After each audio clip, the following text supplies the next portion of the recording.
Yes, maraming salamat sa ating presiding officer. Sang-ayon po ako sa motion ni Senator Judge De La Rosa at Senator Judge Cayetano. Basta't maliwanag na ititigil ang proseso hanggat di natutupad ang dalawang kondisyon na sinaad ng ating amendment. Ang sabi, accountability?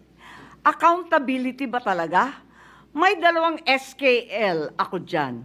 Una, SKL, share ko lang. Share ko lang na si VP Inday Sara ay sinampahan ng kaso sa Komisyon ng Audit, ang COA, sinampahan ng kaso sa Supreme Court, sinampahan ng kaso sa iba't iba pang korte, sinampahan ng kaso ng Department of Justice, pati na rin ng PNP, at sinampahan ng kaso ng disbarment. At kanina lamang, may panibagong isasampang 612 million na namang confidential fund ng OVP at ng Department of Education. Walang tigil na kaso.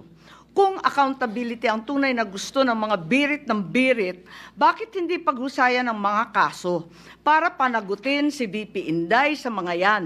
May multa yan, may kulong, if ever mapatunayan. Aba, damang-dama ang accountability kapag ganyan.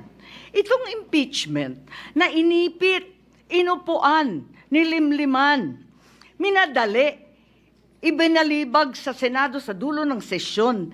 Ito ay ang pinakamaliit na iskinita ng accountability na yan. Itong ipinipilit na impeachment, aminin man nila o hindi, ay para lamang manira ng imahe ng isang publiko at walang uuwian, kundi pag-disqualify kay VP Inday Sara para sa eleksyon ng 2028. Yun lamang ito. Pinahihirapan pa natin ang ating mga sarili. Alam naman nating lahat, tayo at ang sambayanan, hindi accountability ito. Tungkol ito sa pagpigil kay VP Inday Sara para sa 2028. Huwag na tayo mag-production number. Yan ang gustong puntiryahin. Kaya ang pangalawa kong SKL, ikalawa SKL, saan ka lulugar?